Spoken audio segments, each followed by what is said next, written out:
making the motion. Okay. No Yeah. problem. Good evening, everybody. Today is May the 9th. The Charter Review Commission is now in session for time. It is 5:45. If we could just begin by standing up, doing the Pledge of Allegiance, if that's all right. I pledge allegiance to the flag of the United States of America and to the republic for which it stands, one nation, under God, indivisible, with liberty and justice for all. Thank you. Please be seated.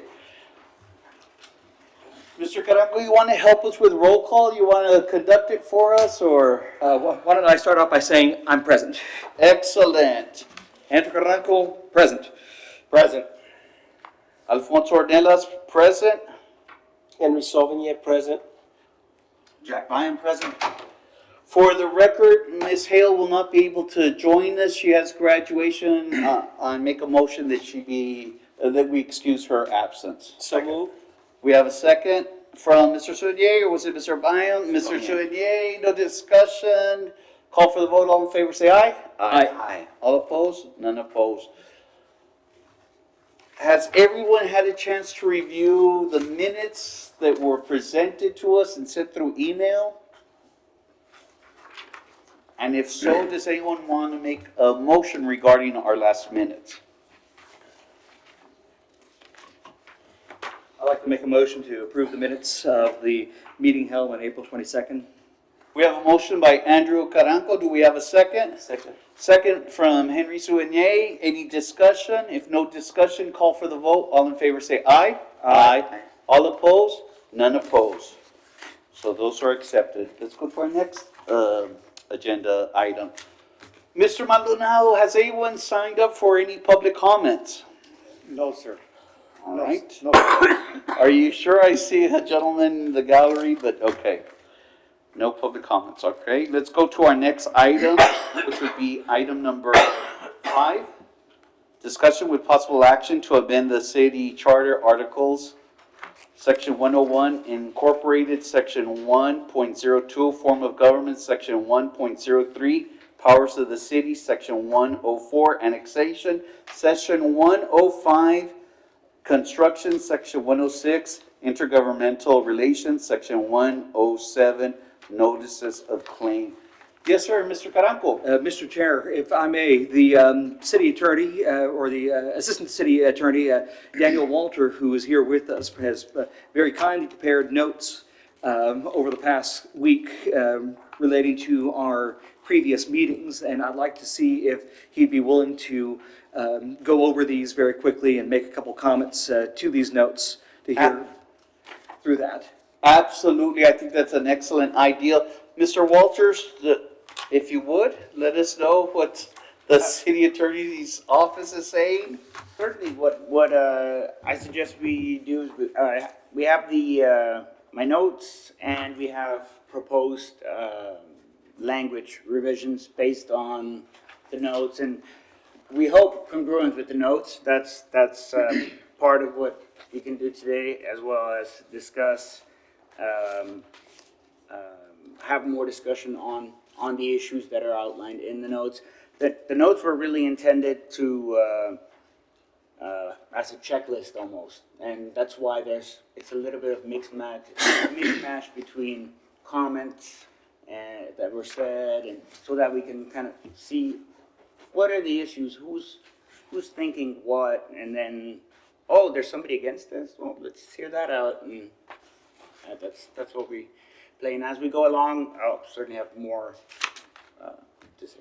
I'm sure other charter members feel the same way. We are so appreciative. It helps focus. Like you said, the changes, which highlights a point. Reviewing his notes, it looks like this section of the agenda is not covered, the 1.1. So is there anything anyone wants to bring out from section 5, that first one? If not, we could move on to the second, not to the second, it's really the 6th agenda item. Now, I know on section 6, I believe, Mr. Vela, you might have had some recommendations for us. Is there something you would like to touch regarding that? On section 6, yes, I believe those are, The forfeiture of office. yeah, I believe that's addressed in the notes. It's actually in it's actually in 2.01 C, terms and limits, Okay. correct? Yes, sir. Yeah, so so I mean, I agree with the Commissioner Caranco. If we just go over these notes, it'd probably be best. That way we can nail down whatever issues that we have, or may have. Okay. So, if I understand you right, Mr. Vela, it's better, let's just stay through these. There's nothing new that you need to add at this time, because I want to make sure. Yes, sir. that- Yes. to- Thank you. There actually is, knowing me, right? But I think we can address that after we go through this. Yes, sir, and Mr. Vela, I just want to make sure I don't miss something that's important to you. Please do not hesitate to call my attention. I don't think you will, but still. I appreciate the And green I'm light. getting a little punchy, so thank you, Mr. Vela. I'm gonna pick on you, Ms. Navarro. Do you mind, let's go ahead and look at the first one. Do y'all feel comfortable with her reading through it and we could stop for discussion? That's Or does anybody else have any other idea how they'd like to address that? That works for me. Ms. Navarro, could you help us by reading that through? We'll start with the first one.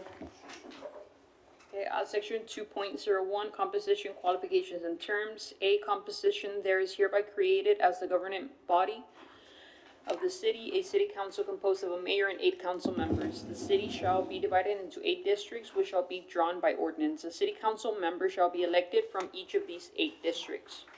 The terms city council member and city council shall mean the 8 council members and the mayor. Excellent. Everyone is in agreement. That was real important to us because sometimes we saw it was city council or was it member of city council that also meant the mayor's office. So this way we have more clarity in language. If everyone's okay, we'll go to the next one. I have something. Yes, sir.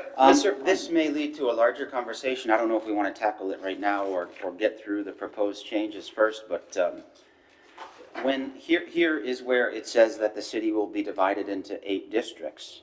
And in thinking about one of the problems that all of us have noted here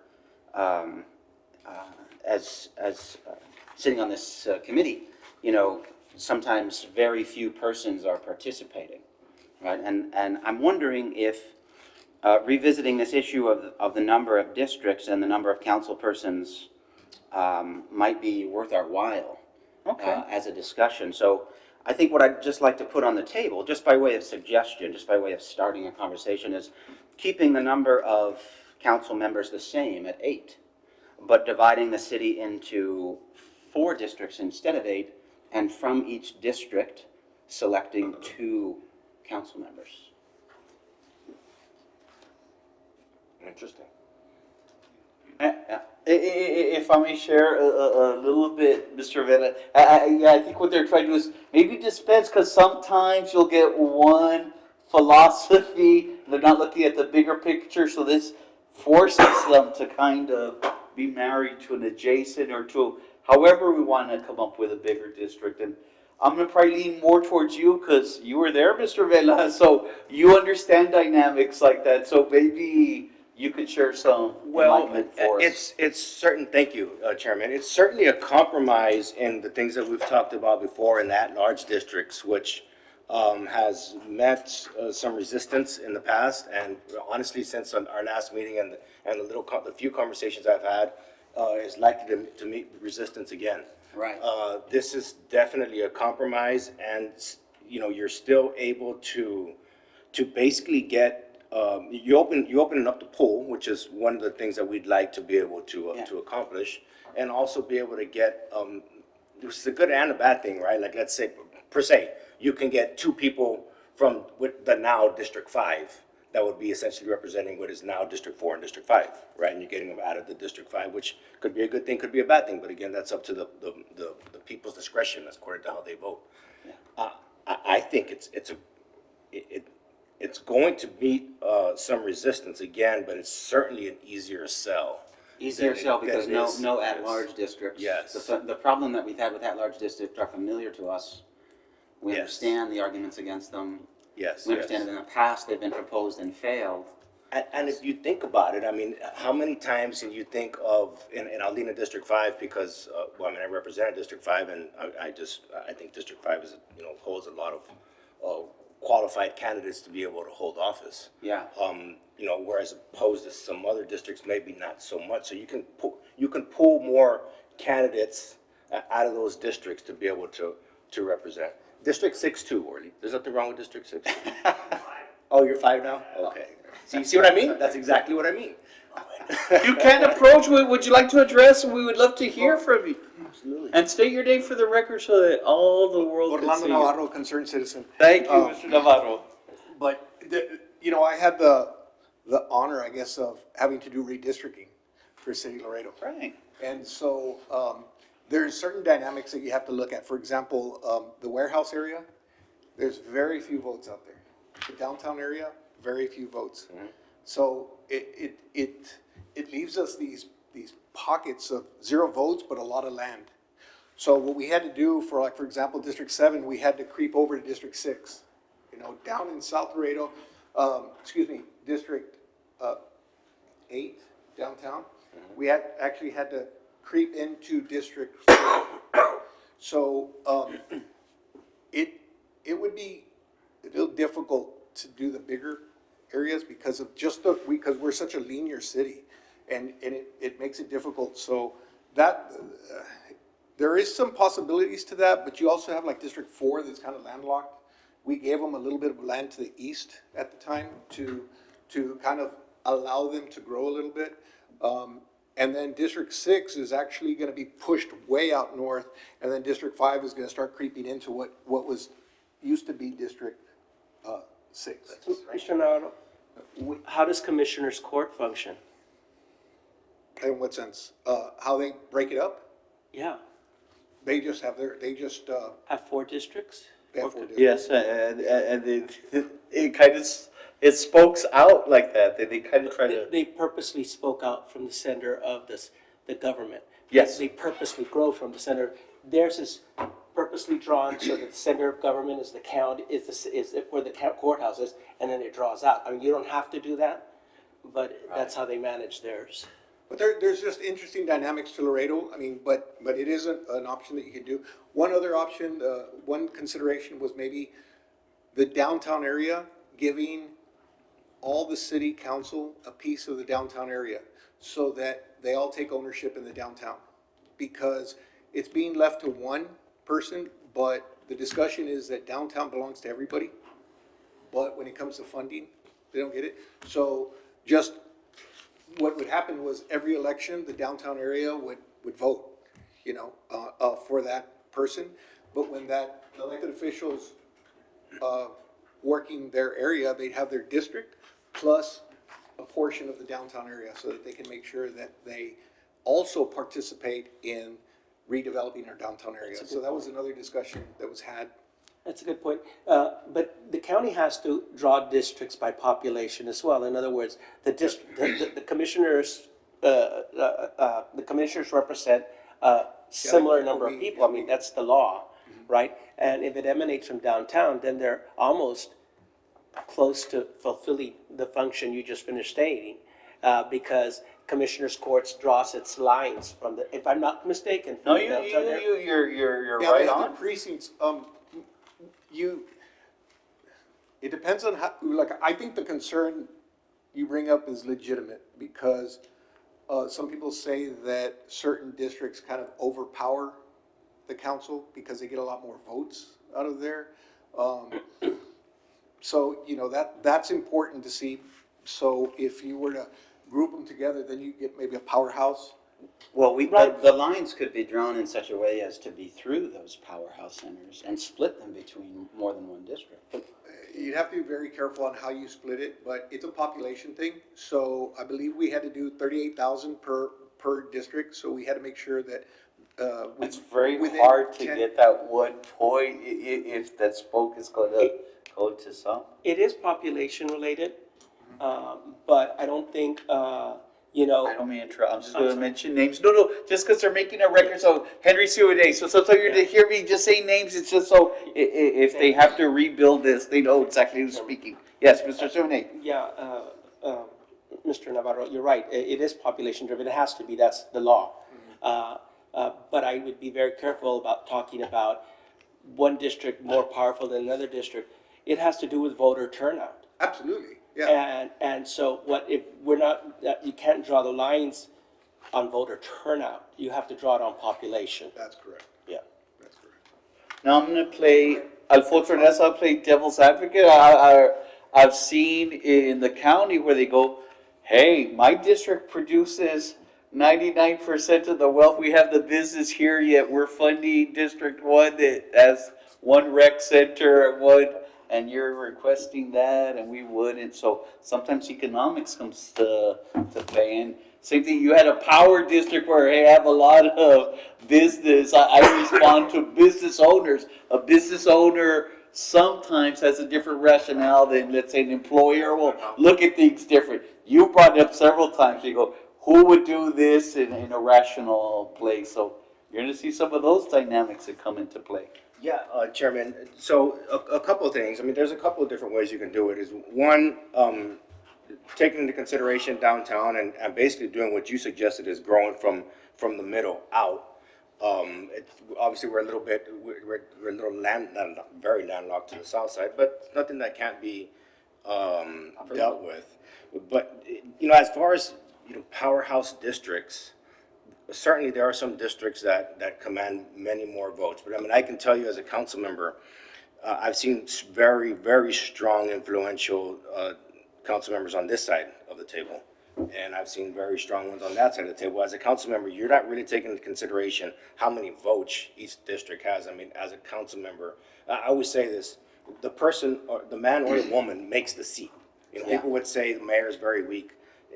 Depends who's the mayor. If you have somebody that is able to build consensus and understands Robert's Rules of Order, understands the city charter, understands how the city functions, then they're going to command that much more influence, right? So it's not so much that the mayor was weak. We've been on a little bit of a run with some mayors that didn't really quite understand how to be able to finagle things, right? Sorry, I'm getting off my point. It's something that we can definitely do. I mean, you can very easily marry District 6 to District 7, right? It's not that easy, but District 6, District 7, District 5, District 4, District 3 and 4, or District, I guess it'll be 1 and 2, and then 3 and 4. and then 8, 1 and 8. Well, anyway, there'd be a rhyme or reason where you can put them all together and you do have what you need as far as a total voter turnout. It would take some doing. It would be a matter of, just like any other redistricting, there's going to be some give and take, but certainly something that can be accomplished. And again, it's much easier to sell to the city council than it would be asking for at-large districts, without a doubt. I agree. Alfonso Ornelas, first of all, I would join you in yet implicit power and how you weld it makes all the difference. Somebody knows even setting an agenda is a very powerful tool. I could push you to the back of attention, or you could be front and center all eyes and, wow, no, I did my job. I set it up. What did I do wrong? No. You know what you did, Boyer. You really favored this, didn't you? That's one. Second of all, besides the implied power, though, I want to hear what the committee thinks about this. We still have to sell it to city council. Yeah. So there's going to be a June, July, where, and I imagine we'll be all present there because eventually we will present something. So lack of a better word, it'll be our baby. Has to be sold up here. And you know, Or they could reject it. You're absolutely correct, Chairman. You know, the best thing to do, we're 8 years away from a redistricting. 10 years, well, it's 6 years when the census and then so on. We're a handful of years away. The best thing to do, in my opinion, is to make this change contingent on it not being done until the next redistricting. Because if not, you start getting into current city council member seats. They become territorial. Now you're dealing with people that aren't even in council yet. It's just kind of something a change that we're going to make contingent on, our next census. Oh, that's interesting. That way, it's not met with so much resistance, and perhaps that's something that would actually get past city council. That's an interesting thought. Alfonso and Mr. I never even thought that that's an interesting part. You don't know what the future is. That's going to be off, but this was the greater good. Maybe it forces you to look at greater good versus, wait a minute, it might be good, but it's hurting me personally right now, Exactly. and I'm not ready to give And up you're gonna that. get a lot of that, and it's not Yeah. what we want. I mean, obviously, we'd like to have this done sooner rather than later, but this is definitely a step in the right direction and us, starting the ball rolling. Mr. Souvenir, yes, sir. Maybe an in-between is certainly, I think that when I've read about changes in council districts or number of council districts, you don't do it so that it affects anybody that's on council at that moment. You wait to term it out and then do the change gradually. But, and moving it down to that period of time moves it down, no one sees themselves involved at that point. But it is quite a bit down the road. Maybe a compromise is somewhere between then and now, where that no one is affected, and it provides a test. I mean, it's a math deal. You're going to do the math when you get the census numbers in 10 years. You're going to use numbers, and we're going to use numbers from last decade or the new decade, and then we're going to divide it, and you're going to divide it by the census tracts. We have that information already. If we can do it without getting in someone's bad nature, and I agree wholeheartedly with what you're saying, to say next year, year after, sends up all kinds of red Yeah, flags. it's not gonna happen. But I don't know about waiting till what year, would you? I mean, we'd be talking about 30, what are we, 32? Yeah. Right? But and it's a long ways, but let me put it to you this way. If somebody told you you will get your at-large districts in 2022, or you get nothing, here we are 2024, would you have taken that at the time? I'm sorry, ask it. The at-large districts that were being pushed in 2016? Yeah. Right, 2016. If somebody told you, if a genie told you, you either get nothing or you get your at-large districts in 2022. It would have been an easier sell. We have at-large districts right now. Yeah, I don't think if I recall correctly, they were not immediate. In other words, people lost their jobs immediately. That was not what was on the ballot. Yeah, no, So that question, I can't answer. but Because I was never asking for anybody to, when we were supporting that, we were never saying someone was going to lose their job. I understand that, but because it built so much resistance, and there was council members sitting on council, me included, that campaigned against it, that were very vehemently against it, because it was sudden, it was, I don't want to say. It was new. And so now you take all of that, because honestly, I probably then, knowing my state of mind then, I probably still would have been against it. But it certainly would have lightened the, how fiercely I was against it. If it's, well, this is gonna be after, I'm not even gonna be around. You know what I mean? It makes it a lot easier. People aren't as invested. It's a really, I think both of those, trains of thought are a huge compromise that makes it a lot easier to sell, much more acceptable. If I might just say, I've seen your hand up the floor. Sorry, Chair. No. I just don't want Mr. Caraco to forget, because he had a point or he wanted to bring up something, Mr. Caraco. Yes, I would.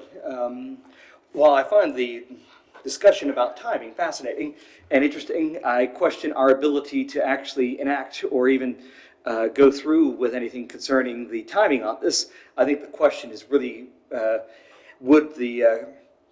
do we want to look at seriously redistricting the city? The timing, I think, actually comes down, I think it would be some department officials' recommendation or paper he'd have to write on that. We could make a recommendation on that, but ultimately, I think it's, I like the idea overall. I think it sounds pretty good. It's a decent compromise, and it's something we can get. My question is, do we even have the authority to talk about the actual time? We wouldn't be able to specify a date in the charter. A date doesn't belong in the charter, but we can make it as part of the recommendation. I see what you mean. So the question is, so the recommendation would be we do this, and how it gets enacted, or the voter, one of the city council takes it on, or the voter, and then if the voters choose to do it, that's a question for the machinations of the city. I think that's that may not be a bad compromise, so that, one, you get over the hurdle of that being accepted. So council agrees, yeah, you know what, that's a good idea. Then they work out the timing. I don't know if that sounds like a, No, No, Henry Sue, that actually sounds like a very good, because it also puts it on them, they don't have to do If you it. say The voters' yes, intent then is to have this this way. change. And if they themselves worked out the timing, it would be certain that they wouldn't cross their own interest. There you go. So for sure, Jack Byham brings up a very good point. They now have taken care of that issue, and and we won't have to worry, because if they don't get over hurdle one, we don't even have to worry about hurdle two. True. and for sure, that also takes care of Mr. Suene, and Mr. Canco was brought up, and Mr. Navarro shared with us. He was in charge of the redistricting, but when you say he's in charge, he also has to present it, send it on up to Austin. They have to make sure that everything is kosher, there's no violation of federal law, state law, and it makes sense that there was no violations of any voters act. And Yes, sir, Mr. Suene. an additional thought, if we're gonna discuss this in earnest, I would like it to be a cards on the table discussion, because we don't wanna unduly waste time of the commission. If we're gonna if we're thinking it's time for something like this, and I think the point here was the pool, for the voter pool being larger per district. This certainly does it. It gives each citizen now has, depending on your point of view, two representatives, your council member and your mayor, because the mayor's at large. Can't reach my council person, I'm gonna call the mayor. Can't reach the mayor, I'm calling my council person to reach the mayor. Now, each citizen has three people to contact. The council, either one of my council people, or then I'm going directly to the mayor, that kind of deal. But if we really think that's a good idea, it's not, I like the at-large, to be very honest with you, but this sounds like an excellent compromise. And as Commissioner Vela saying, although he did say in the same breath that he probably still would not have voted, oh, no, that was for the at-large. That was the old, right? If this is something you're willing to get behind, I'd like to work with you to make sure that we craft it in a way that it's acceptable.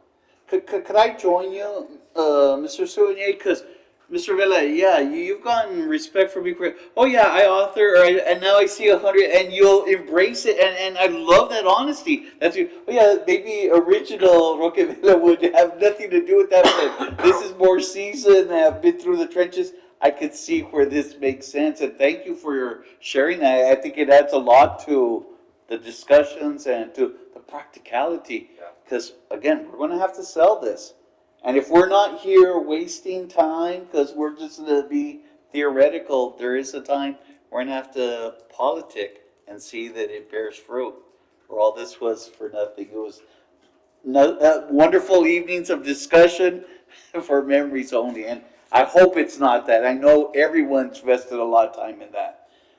Which leads, does everyone feel comfortable with that? I like that we're talking generally, because we are, in theory, maybe away before it's go. We're getting close. We better start saying what is going to be in the agenda. What are we truly willing to talk about? What's important? Maybe even prioritizing. If this doesn't make it, this seems more important. I would love to hear everyone's opinion on stuff like that. So, with that being said, we're covering Article 2, so we're very broad. Is there anything else that would like to be added to that conversation? no, is there a motion that we want to put there, or? I can make a motion if. Mr. Byam, yes, sir, please do. Okay, so I motion that the charter be revised so that there be 4 city council districts with 2 members elected from each district, rather than the current setup, which is 8 city council districts and 1 winner from each district. Second. All right, for the record, we had Jack Byam with a motion. Second was Mr. Roque Vela. Any discussion? No discussion, call for the vote. All in favor, say aye. Aye. All opposed, no opposed, and abstentions, Ms. Hale, Ms. Dr. Reyes, Ms. Benavides, and Mr. Killam. Thank you. So the motion passes. If I am not clear, let me know, just because sometimes it's hard then to go, okay, who made the motion? Please feel free to call my attention. Mr. Maldonado, Ms. Navarro, Mr. Walters, okay? With that, yes, sir. With that, we're still on the first section here, A. I think the last sentence needs to be more generic, where it says the city council shall mean 8 city council members and the mayor. It's just for any future changes, but say the city council shall mean city council members and the mayor. It doesn't have to give you a number. A number is not necessary for that to make sense. Okay, at least. Does that make sense? Yes, sir, Mr. Suvide, I'm sorry, I'm just digesting what you just said. So you said remove the, I think he threw it, if I remember correctly, and anyone could correct me, I believe it was Mr. not Mr. Maldonado, Mr. Valdez that had suggested that, just it was very clear. But I agree with you. Brevity is supposed to be king, and you're right. If we're saying council, Right, except that, I'm sorry, I'm the one that's now not reading fast enough. I was reading the very last sentence without reading everything else we had added before that talks about. We were gonna change the language in the entire deal if we're gonna be talking about the 4 districts instead of 8. So that, it makes my point moot. okay, but I understand, Mr. Souvenir, because that was a very important concern the last time. And again, I'm not trying to jump around, I'm leaving it broad. Anything in section 2, I want this lively discussion, I think it's very beneficial, so if there's another item, please feel free to bring it up. And if I may, I believe. Of course, Mr. Walter. I apologize. I believe that number's in there, and I may be overstating the true, the obvious, but I believe it's in there just to, it might as well state all council members and the mayor, just to add that specificity. Well, how many council members and the mayor? Because it is a definition that's gonna carry all the way through. Right. And Mr. Walters, that was our intent, for it to be at the beginning, and that was gonna clarify, because some talked about, what does it mean? Now we want to use one unified language. Yes, Mr. Maldonado, we have an affirmation from our city secretary. And not trying to change, it's because I had poor Ms. Navarro that was reading, but I'm willing to jump to stuff like that. I don't want to stifle anybody's creativity right now. I want to leave it broad that we're in section 2. So if Mr. Bayam, if Mr. Caranco, if Mr. Vela, you want to jump to 2.9 already, that's fine. We don't have to wait. Let's look at everything under Article 2, what's important. And that also helps us to start also targeting what is. Yes, sir, Mr. Sunyang. I have a question. Yes, sir. On section 2.01, C. A person who is delayed taking the oath of office for longer than 6 months due to an election contest shall not be deemed to have served their full term. This is what we had discussed earlier, right, about? Yes, sir. Yeah, okay. And I don't know if what caught your eye caught my eye too. I think 6 months is a little too low. I mean, it's 6 months, don't get me wrong, it would hurt if it were me that were having to wait around, but it's not that much. Right. We're talking about a little over a year in the Right. current situation right now. So I'd move that we move that from 6 months to a year. That's exactly what I was thinking, and thinking that should also give any contest a chance to go through something and arrive at a decision. Yes. Right? Okay. Could Alfonso Hernandez, if I could share just my only concern I had, I know what we're trying to fix. You are very passionate and vocal about it, Mr. Vela. My concern is sometimes if we're doing a charter revision to fix something that's specific, it kind of stifles other stuff. In other words, I'm not trying to say we're like the founding fathers, but we're like the founding fathers and say, you don't want to say, that election in Philadelphia really was kind of, and we're going to make a constitution that just deals with that. The reason I bring it up, Mr. Vela, is because in theory, I could file a bill of review 4 years after the event and say there was fraud. I was no participant in it because I have to have clean hands first, that I had no way of knowing, and I just came to light now, and it's still relevant, and you bring it up. So in theory, are we going to leave the door open for someone that could file a bill of review? I think we're kind of going a little bit far. They're rare, it's very hard, and in theory, this was supposed to bring light to, there was this and corrective action by criminal, be it the district attorney's office, attorney general's office, federal prosecutors. You're dealing with election fraud. You're dealing with presidential election fraud if it comes out in the future. Those are separate and they have their recourses.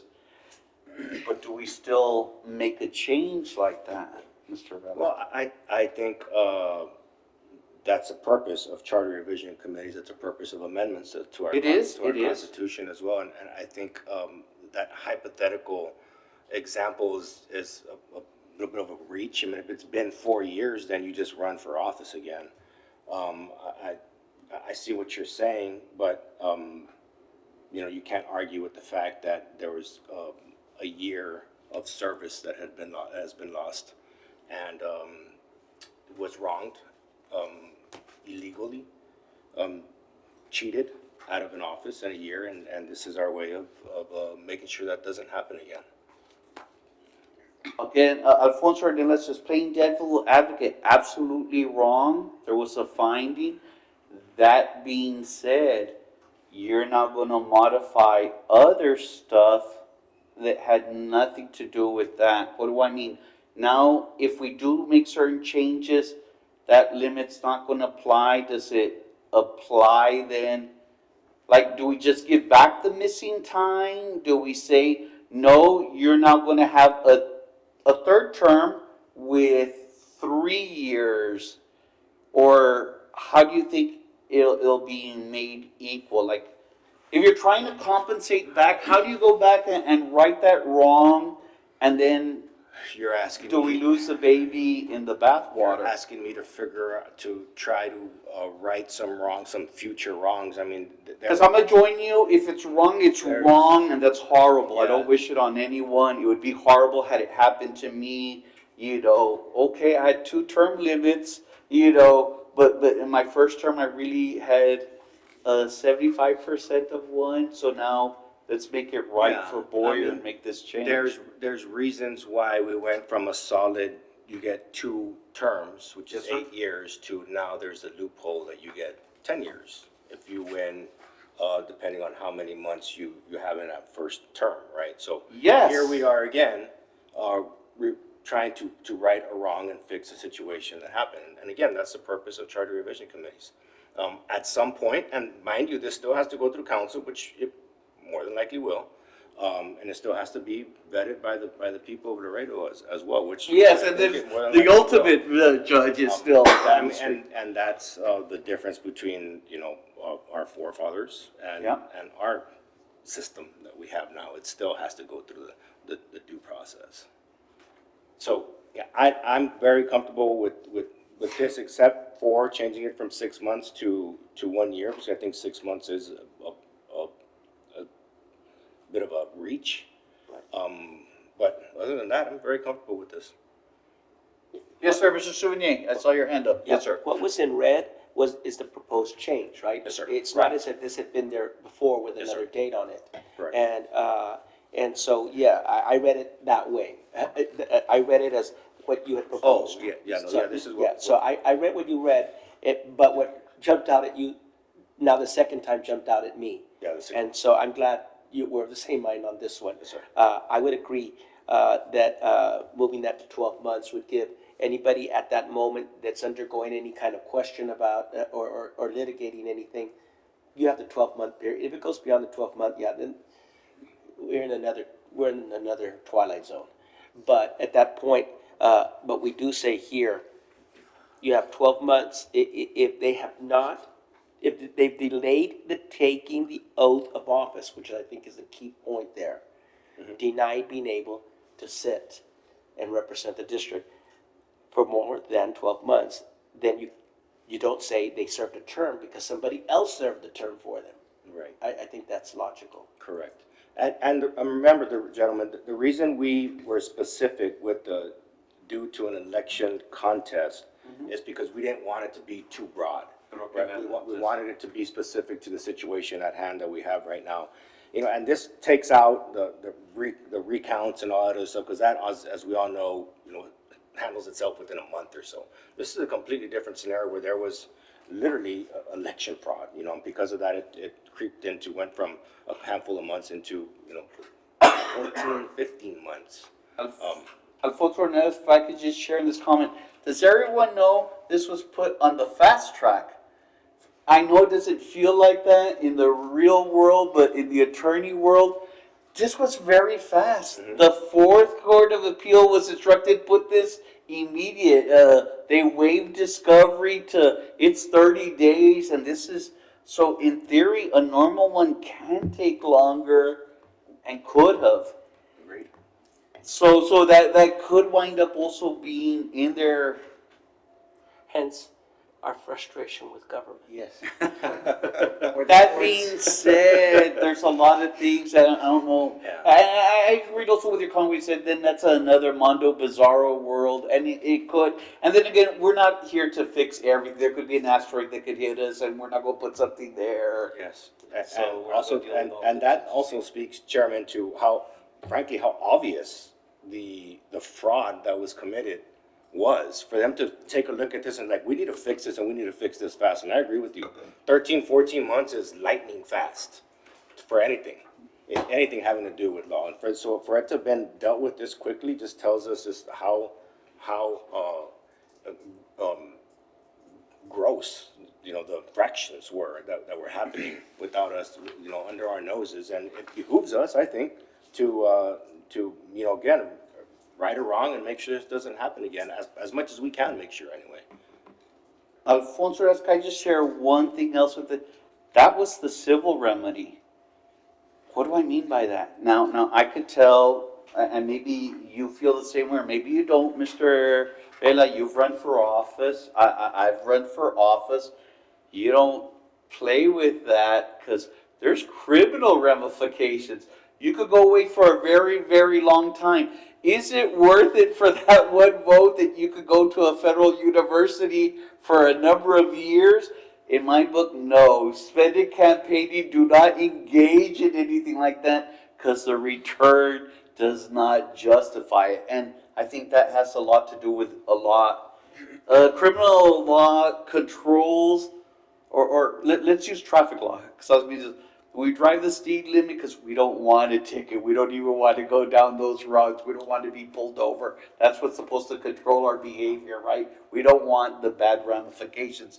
And there still is that. Whenever if you're involved, those are federal, state offenses, and they carry jail times and significant long ones. And that seems to also be taken care of. How does that factor in this? Well, it's supposed to keep us from doing that, right? But then sometimes the system doesn't work, so we have to play with this. Everyone's okay with, so if we give the extension, didn't we talk about, and correct me if I'm wrong, it can actually affect the staggering of the elections, or no? It would never. No, sir. This would be akin to Mr. somebody not winning re-election. Aside from somebody else, they're going to be there for 11 years instead of 12 years. But it's when the actual election is going to be held, that's not going to change. It's just somebody's going to be there longer than normal. Gets the next, oh, thank you, yeah, because I didn't know, Mr. Vela, what if we did go over the years? You're saying no, it wouldn't, they would just be entitled to, you didn't serve a full term, so you get one more bite of the apple. I mean, honestly, if we could do that, then that would take away the last year, because you can say, well, we'll just move this election instead of from you know, 2020, will be 2026 to Right. 2027.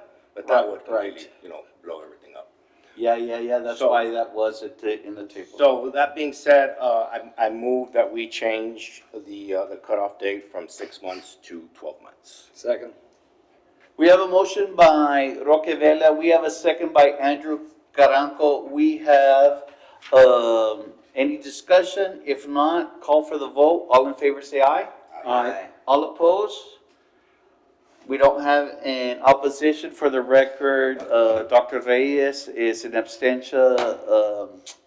Ms. Hale is an abstention. Mr. Killam is an abstention. Ms. Tanya Benavides is an abstention. And we can move on to the next one.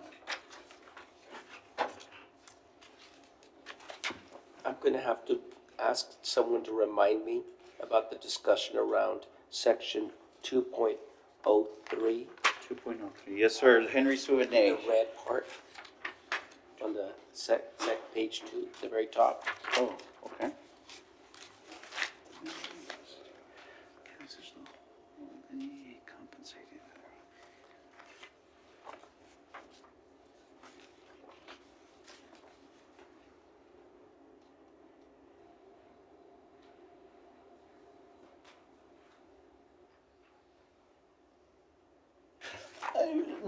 Alfonso Hernandez, Mr. Souvenir, don't you remember, you talked about it, you said, I'm from the banking world, I couldn't imagine you leaving and then coming back and having them hold the office for us.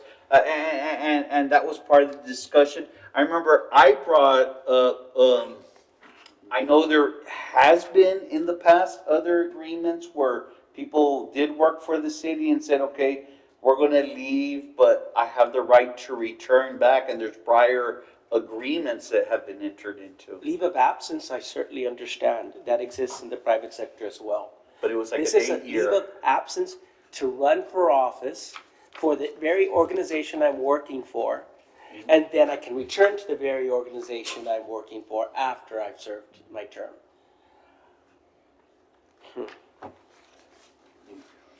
And that could be 2 terms. Yeah. potentially.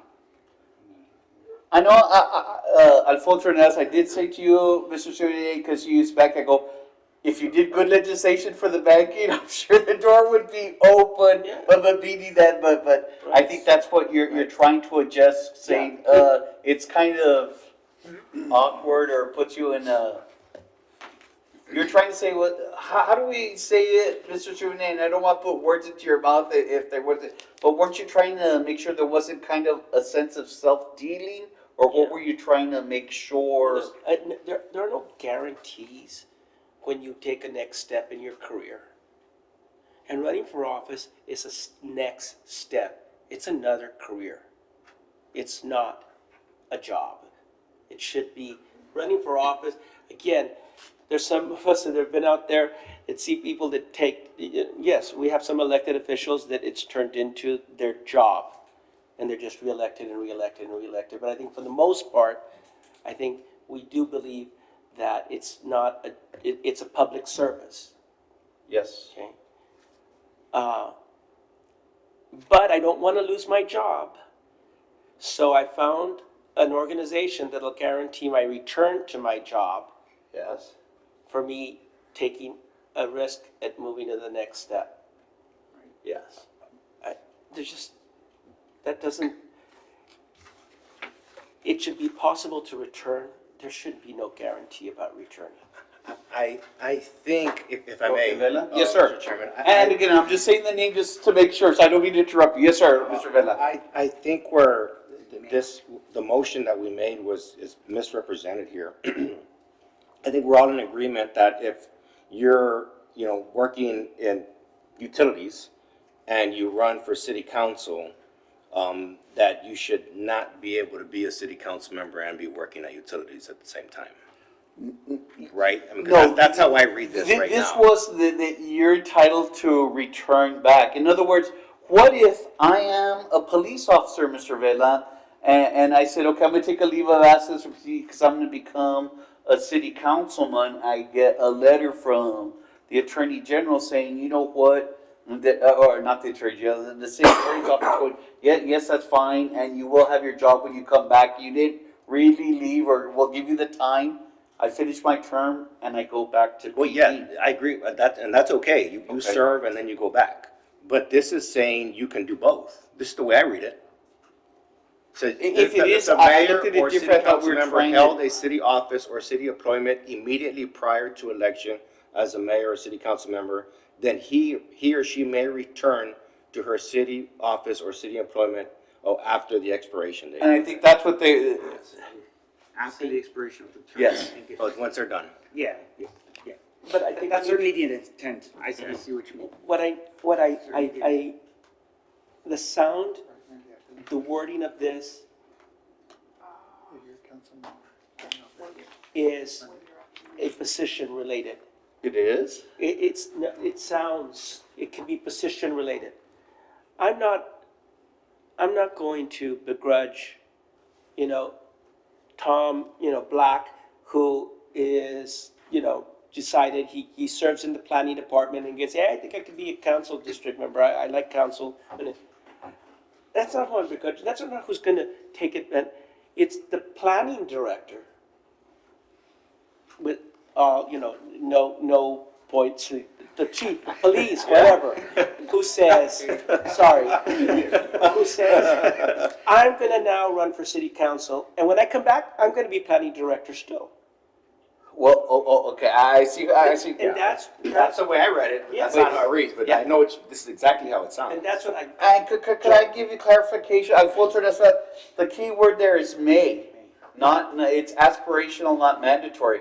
You may, it's not prohibited. It's not you have to, but you have to. I've seen this city twist enough things around that one little word there. I'm sorry, it's not clear enough to me. Some more clarification. May and Much must, more clear. shall and may are see. in the legal world night and day. Well, It does say prior to the city Yeah. after, and it says after the expiration of the Right. term. May. and I think, May return after expiration. and There's no so I prohibition. agree when they clarified that it's not at Mandatory. the same time. So I agree with that part. I But it does understand. guarantee, it's a right But- that they have But almost. it comes close. It sounds it. And again, I'm not, Joe Black doesn't bother me because Joe Black is the innocent guy who wants to represent gets his council district representation, he worked in planning. This is the director level position who Can I says, share something? You never want to become director, because directors are pretty much at the pleasure, versus the guy right under has civil rights protection, a civil service. Or correct me if I'm wrong, those that did. You want to give away the little extra perk of being the boss, because those guys get to die whenever the one has. we can say that over and over and over, and I'm sorry, Mr. Chairman, I mean. No, I understand what I you're saying. want You you. can This say is over and exactly over. what I want to hear. We've lived in Mr. Laredo long enough. We've seen what happens here in Laredo, and not only in Laredo, in other cities, serving at the whim of the city manager. Yeah, so do the directors of the city of San Antonio, and they're pretty powerful directors. And it is how you use the position, just the same way you had an elected person. We're talking about strengths in elected people and how they use. So are directors in that sense. You have strong directors, you have weak directors. And I just want better clarification about a guarantee of a director being able to return to the position of director. I've heard over and over how difficult and how miserable it is to be a director because you serve at the whim and all of this, and yet, let's go through the list of directors and how long the tenure of the directors have been. And it's true. Some should serve longer terms than they did serve, but some return, right? And I've seen people execute it too, but that's neither here nor there. Words are everything. Can and shall make a difference. Will is a big difference. And all we're saying is in this, and I want to just, maybe this will help us.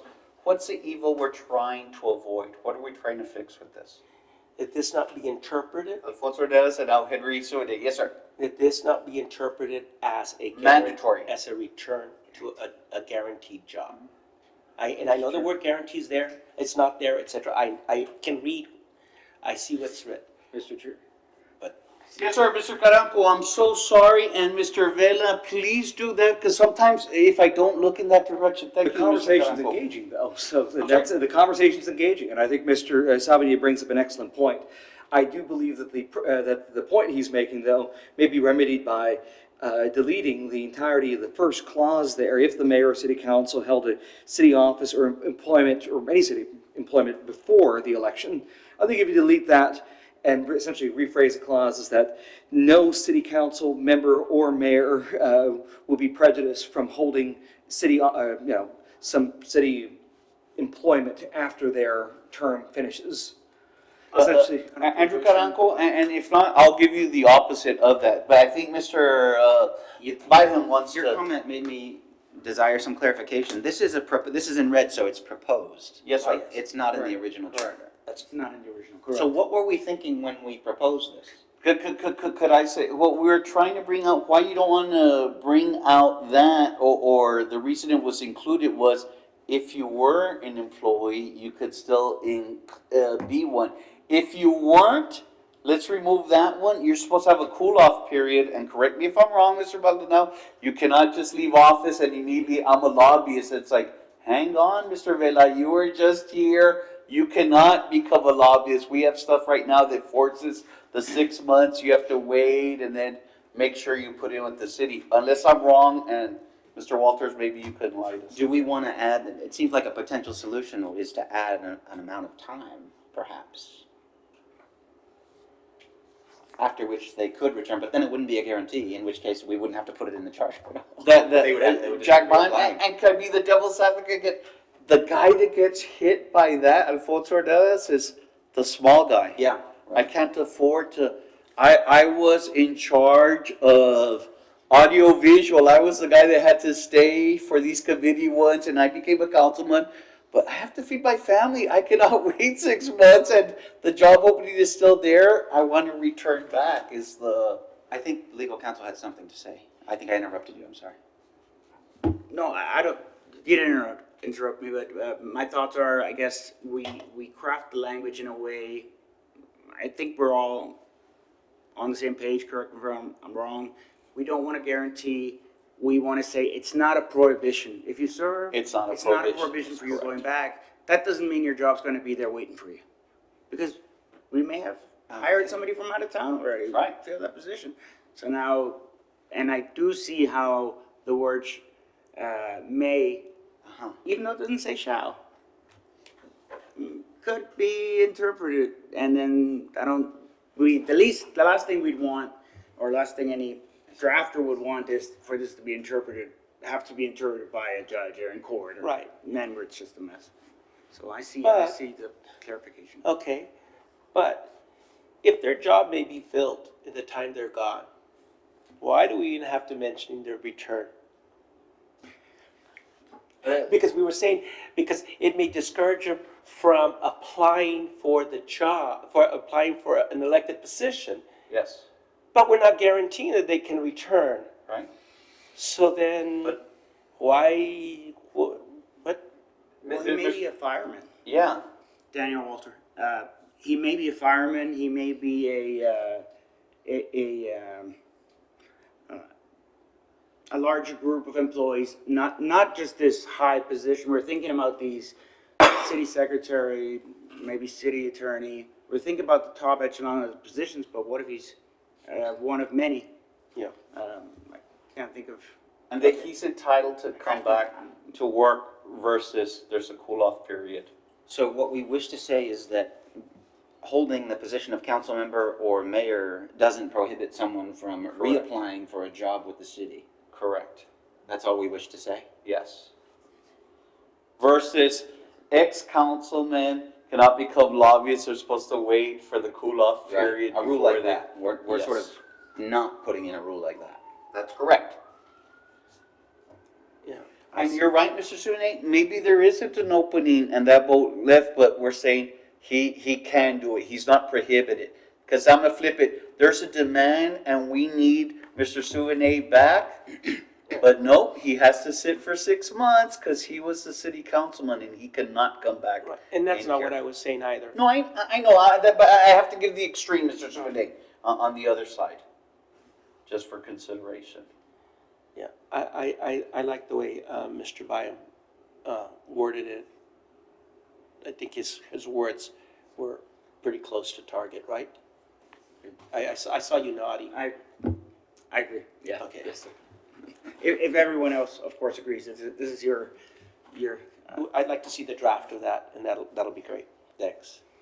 We And don't have to Veronica, take here, action I'm on glad it. I'm not an attorney because this is, the nuance is wonderful. That's where attorneys live, in that nuance, that is. What you considered an atom is our universe. It's what Goethe says.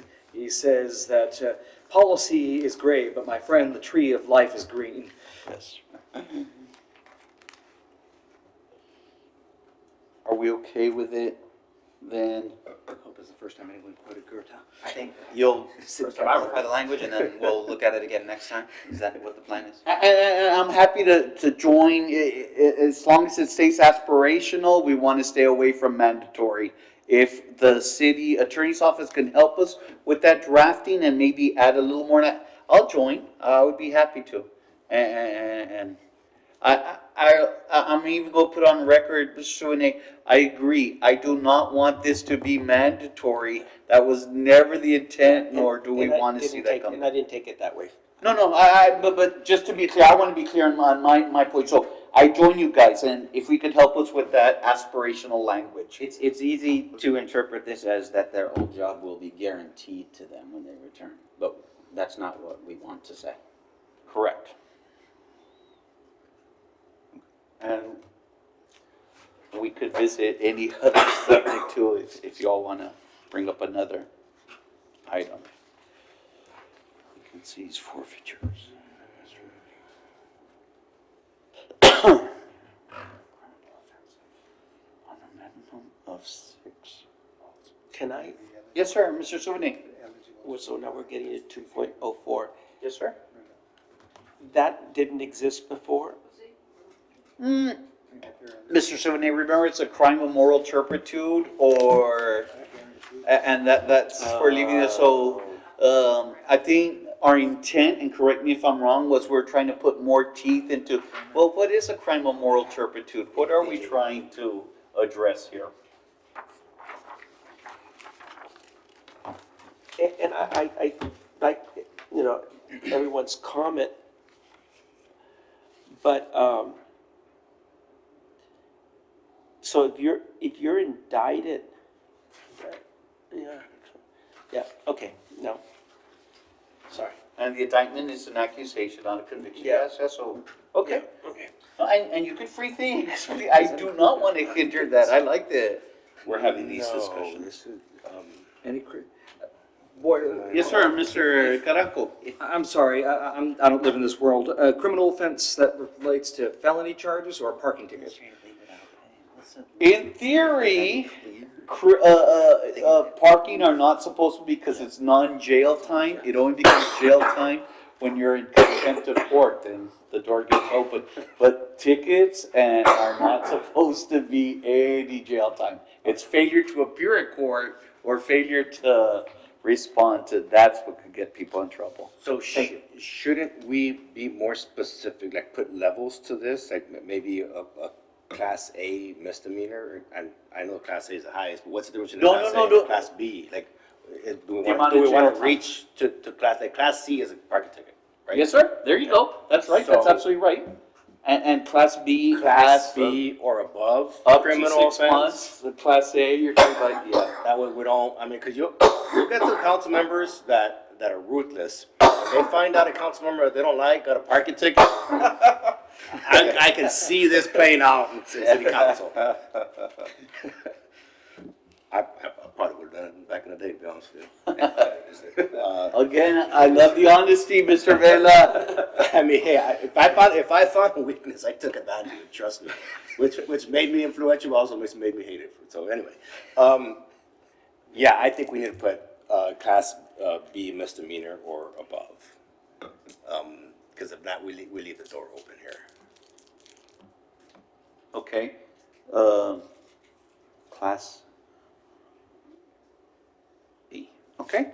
And I would also like to raise the issue of this administrative leave without pay on the basis of the indictment. I mean, it's possible for someone to clear an indictment, Absolutely. so then we need to give that pay back to them. Absolutely, So- they're entitled to go, hey, you wrongfully denied me Right. where I was an innocent guy, and I have a contract that says if you have one employment, and that's right, Mr. Should we include that maybe in the language? oh, see, what reads, are they meant to read that way? One is with pay and one is without pay? Or is that a typo? Not a type. It's, I believe it's intended, the first one is if the mayor or council member is arrested for any criminal offense. Oh, it says arrested, yeah. Never mind. Then the second one is if the mayor or council member, I'm sorry, then one of them, 6 votes, council member pays.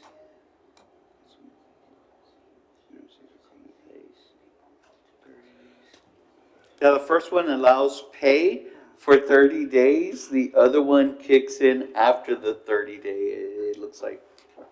Okay, Yeah, that's what it is. yet they both have may. Thank you. And again, remember, may is aspirational, it's not mandatory, not a must. Yeah, it's still at the discretion of the council. But it gives them an opportunity to be able to actually do something, whereas before they kept saying, our hands are tied, our hands are tied. There's nothing in the charter that says we can do it. Of course, there was nothing in the Mr. charter that Vela, said they that's- couldn't do it. Mr. Vela, that's right, I think that's what we're trying to address, right? Because I'm trying to think, what was the purpose of that? Was, okay, I like, I like the way they're both written, to be honest. I mean, it gives them the ability to take action if they feel the need to. There was an incident when I was in council and, we probably should have taken some action. Of course, the voters took action into their own hands by recalling, that council member, but, it certainly gives you the ability to be able to self-police yourself if, you know, it comes to that. There's also, something else, so where in the charter does it actually speak of moral turpitude? Is there a section that it's in? that would be the one to lose office, Forfeiture of office, maybe 2.04? Well, because that's where we're at right now. let me go to the charter to Oh, see. yeah, we under the charter. Because that's where we can maybe get a little bit more specific, because here it's kind of broad, and if we define moral turpitude, then that would be the place to do it. Mr. Vela, I'm gonna share with you, we take that from the US Constitution, and that's also been a problem before. What does, and what used to be moral turpitude now is considered different, is perjury, an automatic one, cause okay, you perjured yourself. But it was a civil trial, yeah, it doesn't matter, you told a lie, so forfeit of office. And it's in 2.04 B2, potential grounds.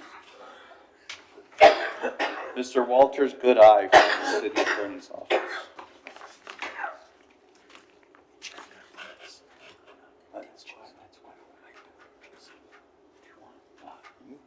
Just make sure. No, just, I'm telling you, I'm not contagious, I just have allergies. You sound like me at my house, Mr. Suleiman. I don't want to swallow one, I'll be voted off the island. These are my halls from Mexico. Oh, yeah, are they better? I think so, and I like the flavor. So I Office buy a box mandatory every time grounds. I'm down there. Okay. Shall.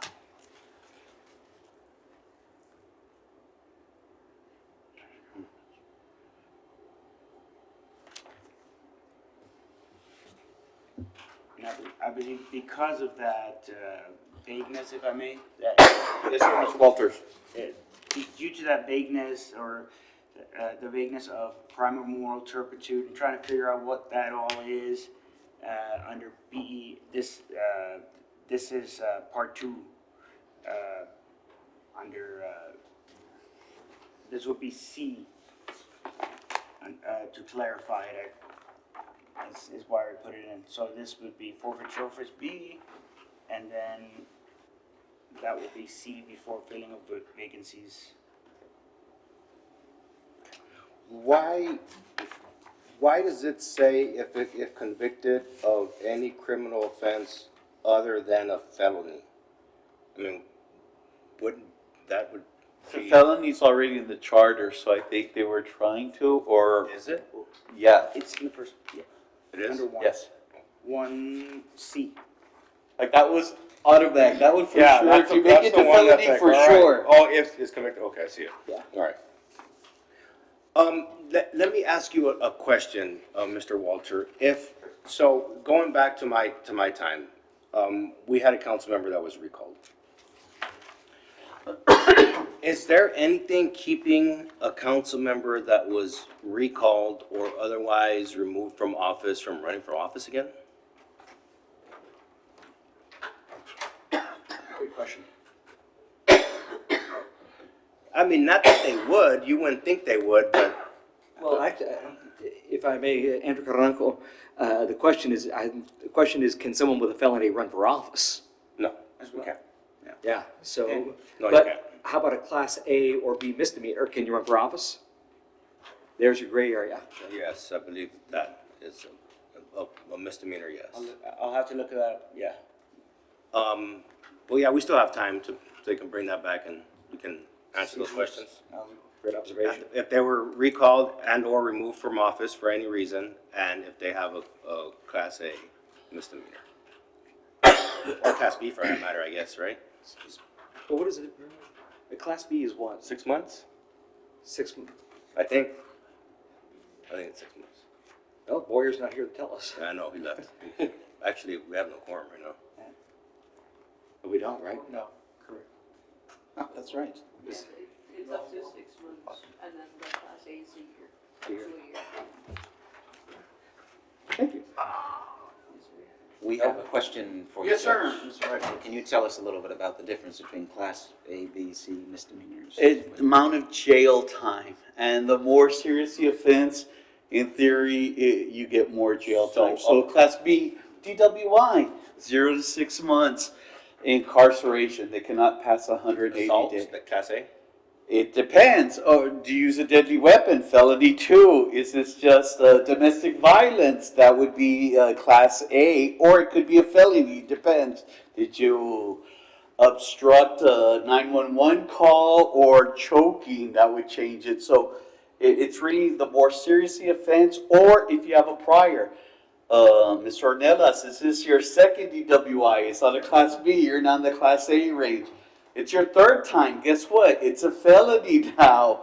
So it's just they can give you more jail time. I think Class A. We're okay with Class A, right? Class B would be, I mean, DWI, it's not okay, but, you know, they can come back from that.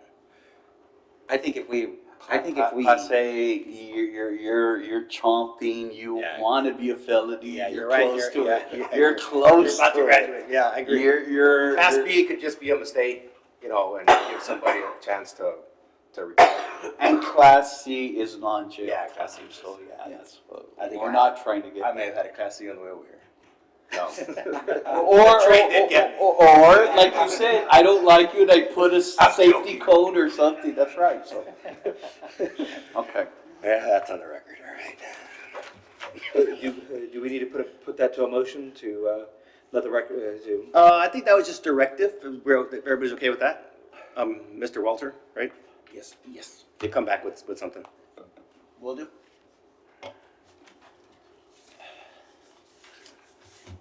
Move on? Yes. I don't even know where we were. Oh, yeah. On 204. I kind of went off a little bit. No, So I guess we're okay with the way it is, that administrative leave, the C1 and 2? The 2.04?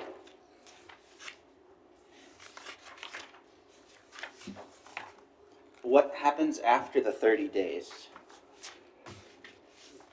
Like, suppose there's no legal progress on determining whether or not the indictment has any, like, can the council renew that 30 days and keep them suspended? Or is it just a one-time punishment? You can. Oh, okay. I get what Mr. Mime is talking about, because that's true. It's going longer, we passed the 30 days. I guess the first part was you're on leave, but you're gonna be on pay, right? You just said fast in the legal system is 14 months. So. That is, you know? So, 30 Yeah, and with an indictment, Right. it'll be a while. Yeah. Everybody understands that's a grand jury, that's a special group that would hear to see if there's probative value to that accusation, is it possible, and then now they face trial. And then they would have to book their trial, and that takes its time too. If we say pending the outcome of the trial, you know, and we, in full awareness that legal processes take a long time, we are essentially allowing 6 council members to permanently remove somebody from their seat. That's what we're doing. Mr. Vela, could you speak about that? Is 6 enough of a safety valve, or can we just want to pick on Mr. Carranco at Deer Stand, or I'd say it would have to be very, very egregious for you to get 6 of your colleagues, regardless of how disliked you are. I mean, there's still that respect within the city council. It's like, do we At really want to benefit do of that? doubt Do we and- want to open up that Pandora's box where now it can happen to any of us? Yeah. I mean, there's that type of, I mean, I can tell you, with all honesty, there were some council members that I disliked. And I don't know, they would have had to have gotten really, really, really past something for me to invoke something like this. Yeah, okay, and that's what I wanted to hear, Mr. Vela, because my concern, and I'm sure you don't want it such a hairpin trigger that it's invoked for anything. No, you look to be funny. Get them out. And anybody that has that type of influence, you only get that influence if people know you're not going to completely take advantage of said influence. So for you to be able to get 6 votes and just wield it like that, because you're trying to settle a grudge, Group of and 6 because you could- can, it's A unified group of 6, a council could change a city. just 5 can get, but yeah, at this point 6. So I think that's you're enough, adding- 'cause I you're could adding change a super majority essentially. I think this is pretty safe. You think 6 is sufficient?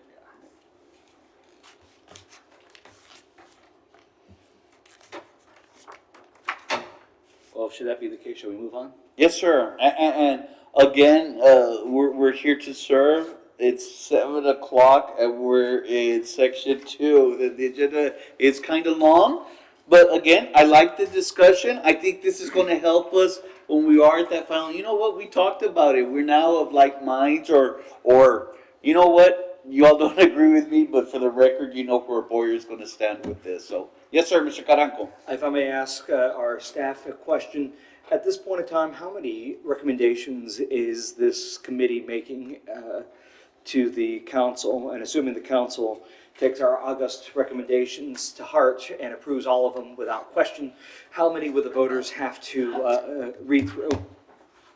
Good question. Most, I'm not sure the number, Mr. Garanco, Means a lot. No, there's these, the changes here, and there are probably, Could be around 20, I would say. there's almost, how do you say it, there's some votes getting close to making an addition of maybe, I'd say double, maybe, if there's 1 or 2 votes that go one way or another. What is your concern, Mr. Kern? And that's Jack Byham? My concern is, having gone through an election where we vote on these things here, I like to think of myself as a good, honest American and read it through everything in the ballot. Now throw the butt. But I understand that some of our colleagues may not think in that way or be as interested. So I'm wondering if we may commit ourselves to go through this, but perhaps take into consideration that some of these recommendations may not bear as much importance as others. Mr. Byham, you want to say something? Then I'll throw in my 2 cents. Yeah, I mean, I think of course that's right. At the same time, council's gonna do that for us anyway. And our conversation can serve as the basis for some future discussion.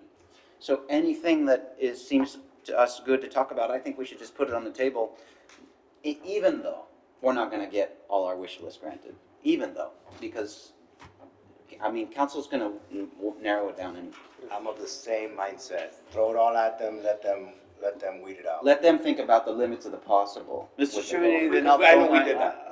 Mr. Shivani, I'll throw in my 2 cents and then I need to address Mr. Walters. Yes? Yeah, throw all at them, but also I think, shouldn't there some have come with a strong recommendation, in other words, That's gonna be my 2 cents, but go ahead, Mr. Shivani. a top 10, I'm making up the number, but, here are all of our recommendations, here are the 10 we feel strongest about.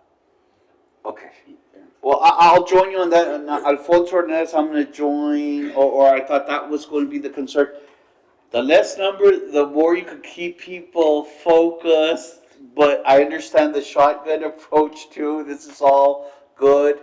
On a separate note, Mr. Walters, I understand how difficult the question is, because we have some that are motions, some look into some. Could you give us some more clarification, and it's real hard to make that score, was that a motion that these guys wanted, or we wanted more guidance? So I understand how difficult that number was, and how it can, when you said become double, yeah, because y'all showed an interest, but it wasn't a motion, and it might come into one. But that is a concern, guys. I'll share Alfonso Ornelas. I always do better when I don't present too much. If I want something as tight as I could make it less, I could push harder for that versus, boy, you asked for too much. There was 1,012 things you asked for. Well, I wanted this.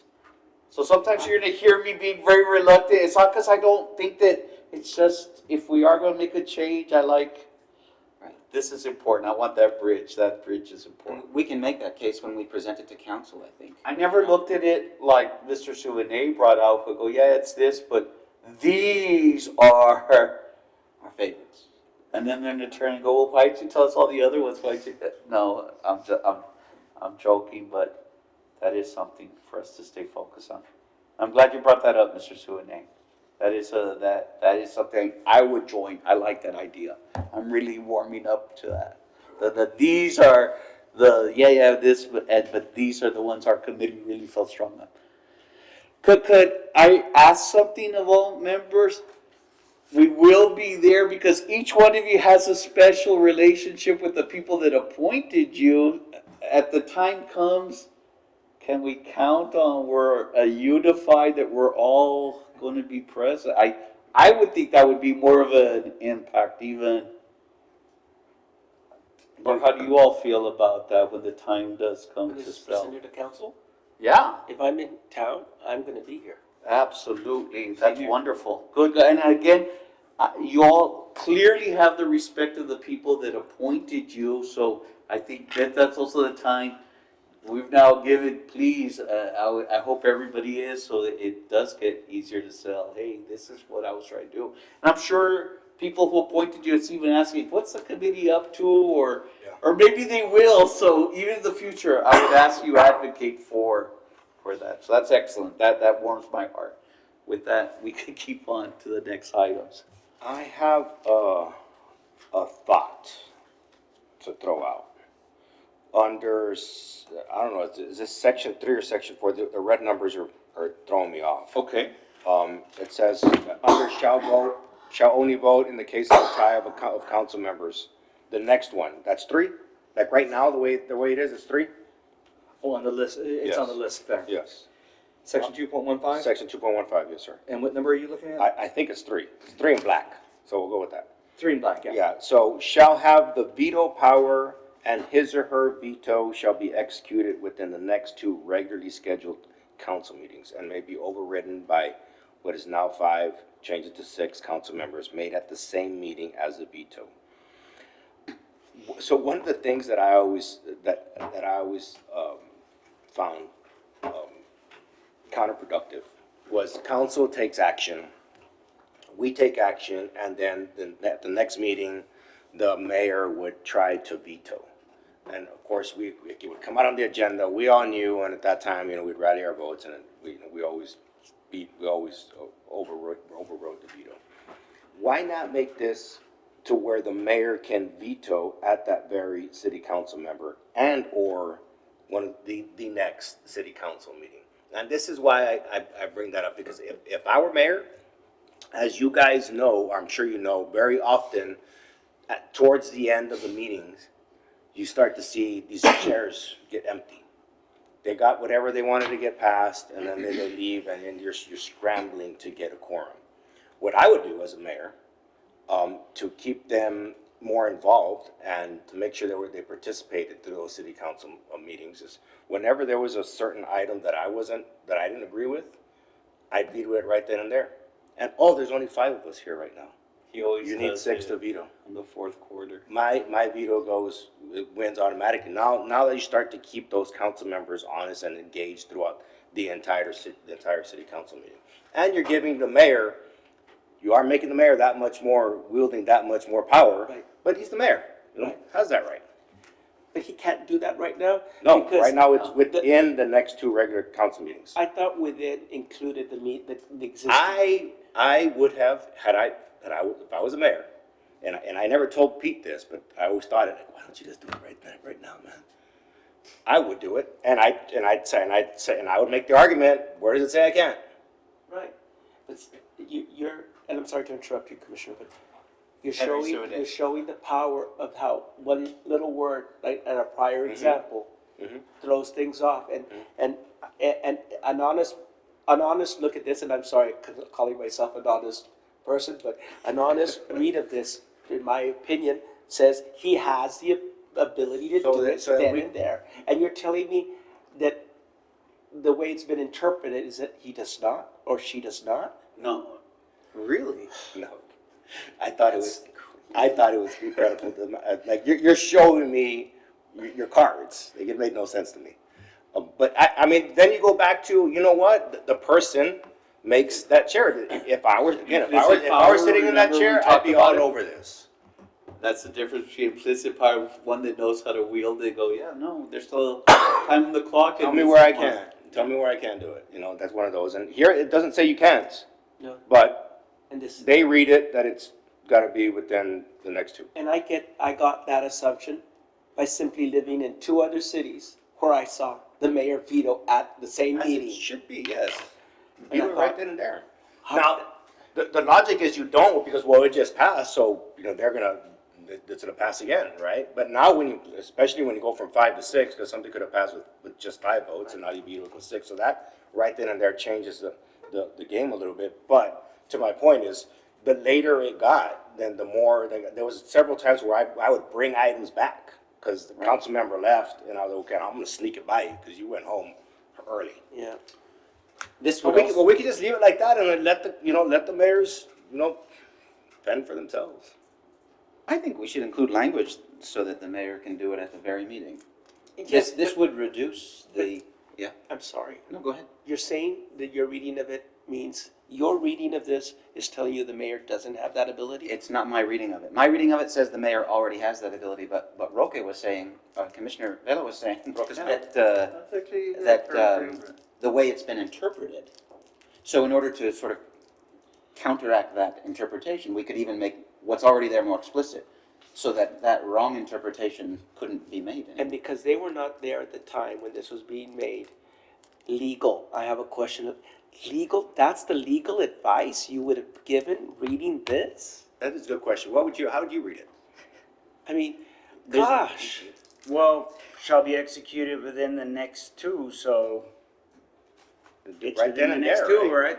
So I at the do latest see, within the next 2. having been influenced by your arguments, without building my own or being against it, I certainly see how that could be read to do it at the same meeting.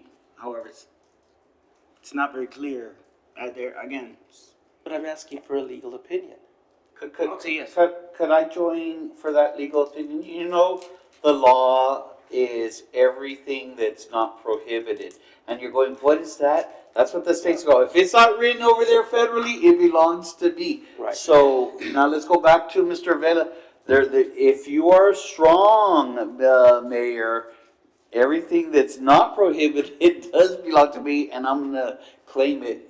What did he say? Those are the magic words. Where am I prohibited from doing that? Let the record reflect, I have now voted. And that's where you get different personalities could have different influences. That's why could one, yeah, I know what the rules are, I know what, I can play with the agenda, I said it. Guess where your stuff is, Mr. Suvanay? Good luck on that one. I said to for what's the kickoff time or the end of the game? Like Mr. Vela said, yeah, it's empty there. Okay, no, I gave you yours. You know, yeah, Boyer, you chose the very, yeah, I did. Next. Where does it say I can't? Right. There we go. Where does it say I can't? We'll do Example of something you can veto. anything. Could veto anything that passed. It could be a contract, it could be, Could be the a minutes. zone change, could be anything. Yeah. Consent agenda. Public hearing items can be vetoed, Where does it say you can't? that's the problem. Because you have second readings. Correct. No second reading. Correct, yeah. An item that should be put on the agenda can be vetoed out, the council puts items on. I don't know about that. No, this is what, it doesn't say anything specific to the agenda. This is actual action that the city council took. Yeah, and that's the prerogative of the head. The veto power is a strong power that we have in government.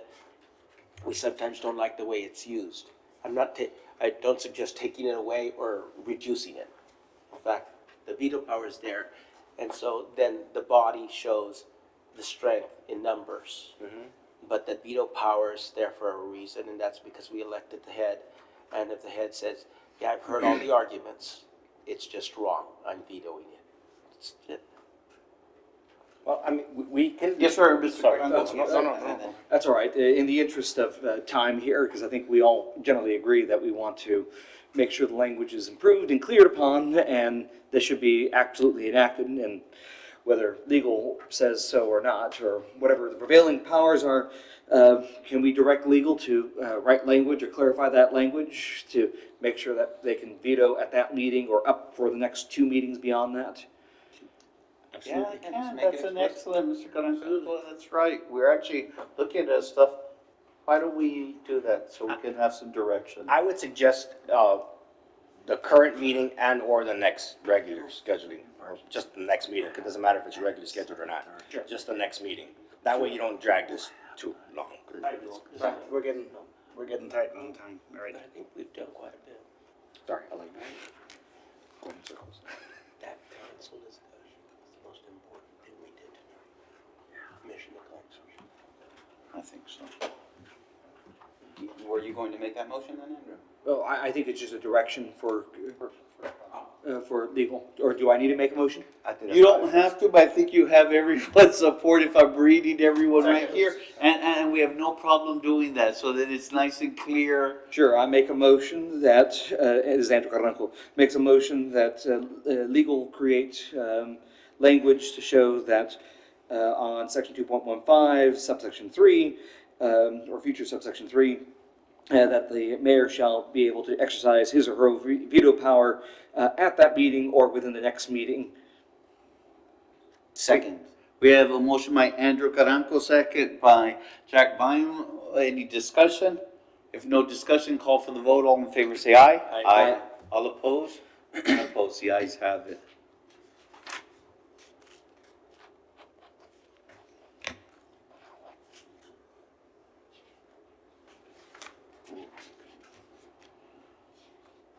Just to share, I might have a little family emergency that's happening. I will probably have to step out. Being that, is there anything else that might require a quorum before? Because the discussion could keep on, but I would be then leaving at that point. And I don't want to fail you guys, but I do need to take care of this matter. What's quorum? 5? Quorum is five. Quorum is five. There can be discussion, but there's, no action can be taken. I feel probably best if we adjourn at that point. Mr. Chair, I think. I am so sorry, I really, Notwithstanding, We Mr. tackled two important issues, three. Yes, we did. Three important issues that I thought. Your house, do you have anything you want me to take care of? You can stay. yeah, Adriana. Don't say that, because you're gonna get a call, why am I with a flashlight, Mr. Navarro, that's why. Legal 'Cause you will want take care to. of him.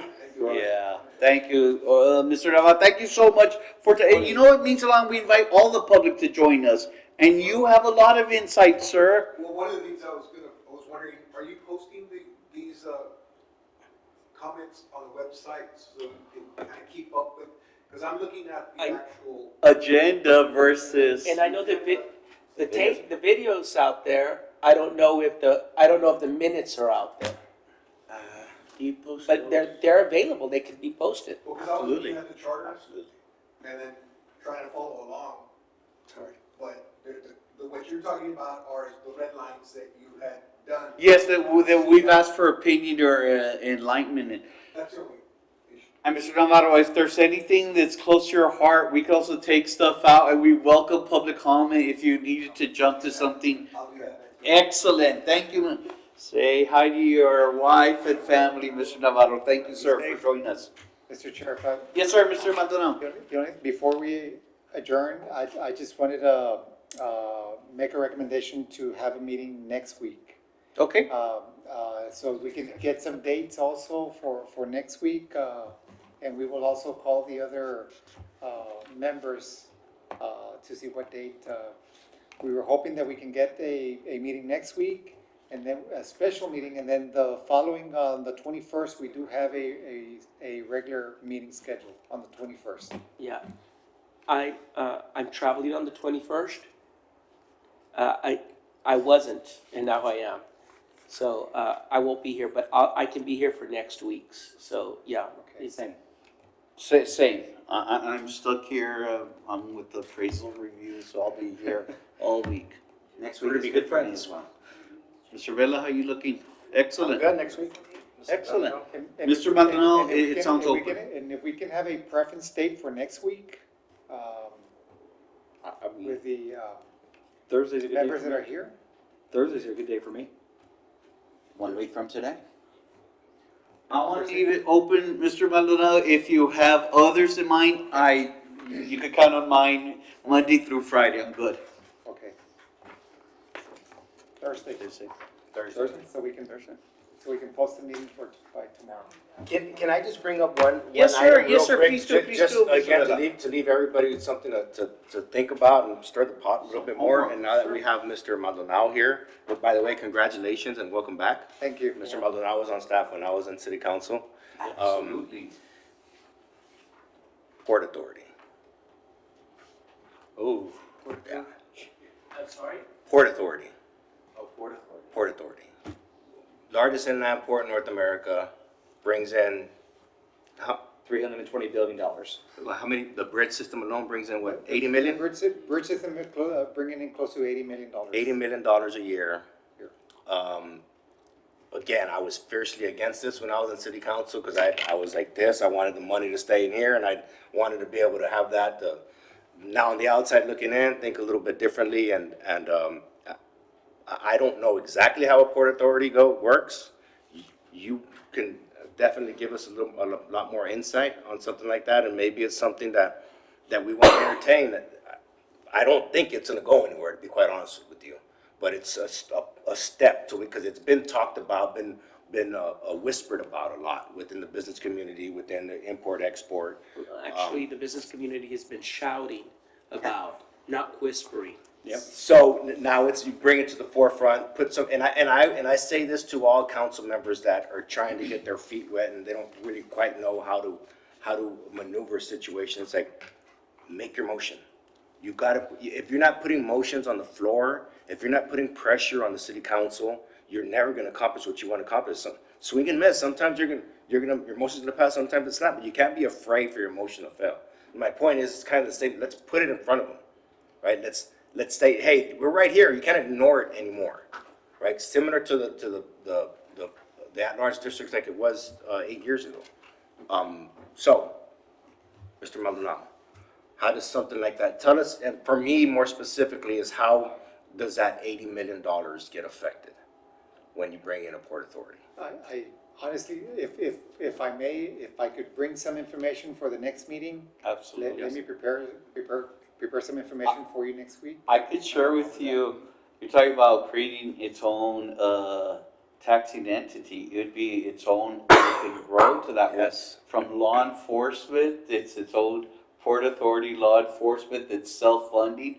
Mr. Navarro was big on bringing in also, permits. New York, Houston, they have, containers. We charge a tax for all the containers that sit there. Yes. Yeah, that's a big source of revenue.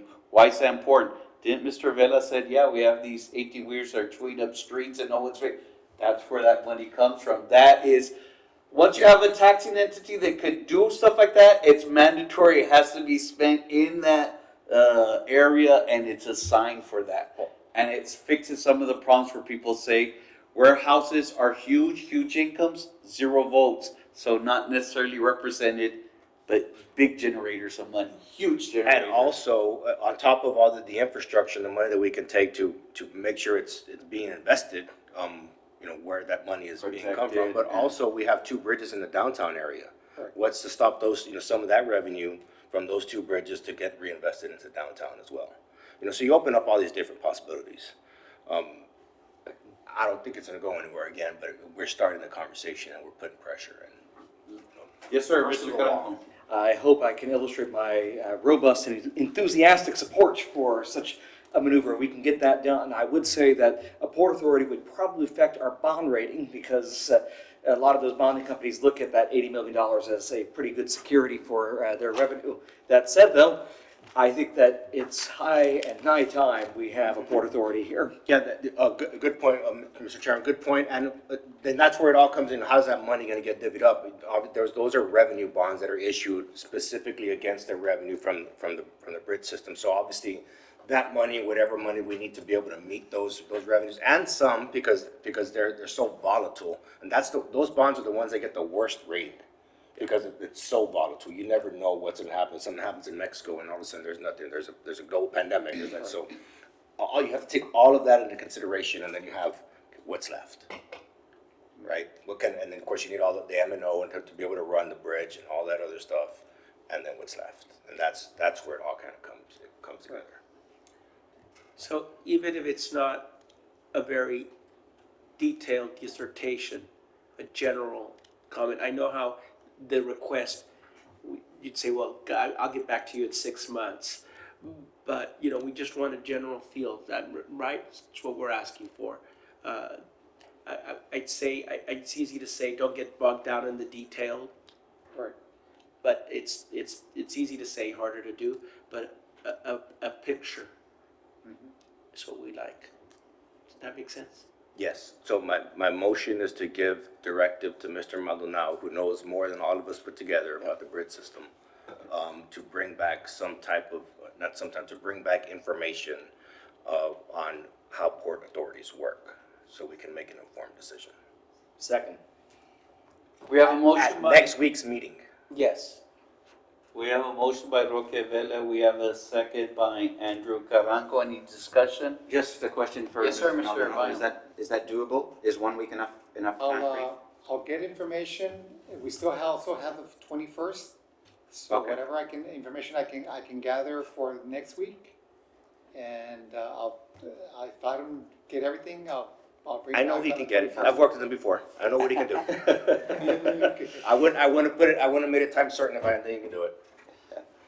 It'd be great if you could do it next week, because Okay. I won't be here on the 21st. If there's no other discussion, call for the vote. All in favor, say aye. Aye. All opposed, none opposed. In abstention is Dr. Reyes, Ms. Hale, Mr. Killam, and Tanya Benavides. With that, Mr. Caranco, yes, sir. Mr. Chair, in the interest of your family, I'd like to make a motion that we adjourn until next week. Second. We have a motion by Andrew Caranco, seconded by Mr. Suinier. Any discussion? If not, call for the vote. All in favor, say aye. Aye. For the record, it is 7:30 and we are adjourned.